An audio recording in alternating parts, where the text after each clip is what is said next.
Please Islamic videos کے لیے ہمارے چینل کو سبسکرائب کریں۔ بسم اللہ الرحمن الرحیم۔ حجر اسود کا نہایت ہی دلچسپ واقعہ۔ آپ کو علم ہے کہ یہ سیاہ پتھر چاندی کے ایک فریم میں خانہ کعبہ میں نصب ہے۔ طواف، عمرہ یا حج کے دوران ہم اس کو بوسہ دیتے ہیں۔ یہ روایت بہت پرانی ہے اور ہمارے پیارے رسول محمد صلی اللہ علیہ وآلہ وسلم نے بھی اس کو بوسہ دیا تھا۔ اور جب حضرت عمر رضی اللہ تعالیٰ عنہ طواف کر رہے تھے تو آپ نے حجر اسود کو بوسہ دینے سے پہلے فرمایا تھا کہ انہیں علم تھا کہ وہ صرف ایک پتھر ہے اور کچھ نہیں، مگر چونکہ رسول اللہ صلی اللہ علیہ وسلم نے بوسہ دیا تھا، صرف اس وجہ سے وہ بھی اس کو بوسہ دے رہے ہیں۔ حجر اسود کی واپسی کا ایک تاریخی واقعہ۔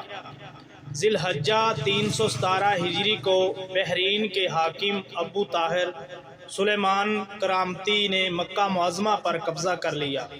خوف و ہراس کا یہ عالم تھا کہ اس سال حج بیت اللہ نہ ہو سکا، کوئی بھی شخص عرفات نہ جا سکا۔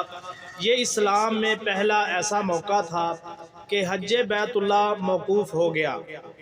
اسی ابو طاہر کرامتی نے حجر اسود کو بیت اللہ سے نکالا اور اپنے ساتھ بحرین لے گیا۔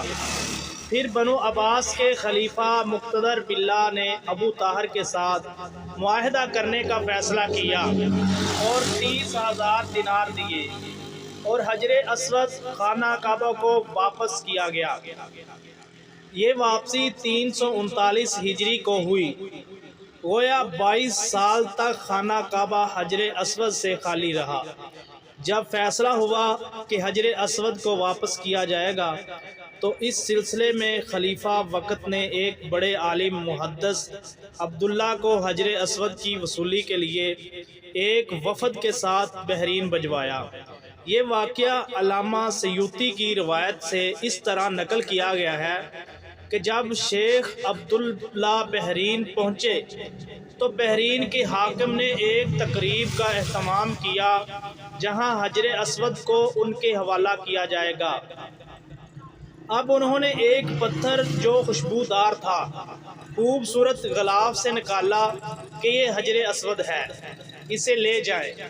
محدث عبداللہ نے فرمایا کہ نہیں، بلکہ حجر اسود میں دو نشانیاں ہیں، اگر اس میں یہ نشانیاں پائی جائیں تو یہ حجر اسود ہوگا، ورنہ نہیں۔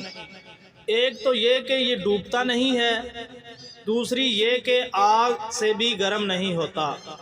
اس پتھر کو جب پانی میں ڈالا گیا تو ڈوب گیا، پھر آگ میں اسے ڈالا گیا تو سخت گرم ہو گیا، یہاں تک کہ گرم ہو کر پھٹ گیا۔ محدث عبداللہ نے فرمایا یہ ہمارا حجر اسود نہیں۔ پھر دوسرا پتھر لایا گیا، اس کے ساتھ بھی یہی عمل ہوا اور وہ پانی میں ڈوب گیا اور آگ پر گرم ہو گیا۔ فرمایا کہ ہم اصل حجر اسود ہی لیں گے۔ پھر اصل حجر اسود لایا گیا اور آگ میں ڈالا گیا تو ٹھنڈا نکلا، پھر پانی میں ڈالا گیا تو وہ پھول کی طرح پانی کے اوپر تیرنے لگا۔ تو محدث عبداللہ نے فرمایا یہی ہمارا حجر اسود ہے اور یہی خانہ کعبہ کی زینت ہے اور یہی جنت والا پتھر ہے۔ اس وقت ابو طاہر کرامتی نے تعجب کیا اور پوچھا کہ یہ باتیں آپ کو کہاں سے ملی ہیں؟ تو محدث عبداللہ نے فرمایا یہ باتیں ہمیں جناب رسول اللہ صلی اللہ علیہ وآلہ وسلم سے ملی ہیں کہ حجر اسود پانی میں ڈوبے گا نہیں اور آگ سے گرم نہیں ہوگا۔ ابو طاہر نے کہا کہ یہ دین روایات سے بڑا مضبوط ہے۔ جب حجر اسود مسلمانوں کو مل گیا تو اسے ایک کمزور اونٹنی کے اوپر لادا گیا جس نے تیز رفتاری کے ساتھ اسے خانہ کعبہ پہنچایا۔ اس اونٹنی میں زبردست قوت آ گئی، اس لیے کہ حجر اسود اپنے مرکز بیت اللہ کی طرف جا رہا تھا، لیکن جب اسے خانہ کعبہ سے نکالا گیا تھا اور بحرین لے جا رہے تھے تو جس اونٹ پر لادا جاتا وہ مر جاتا، حتیٰ کہ بحرین پہنچنے تک 40 اونٹ اس کے نیچے مر گئے۔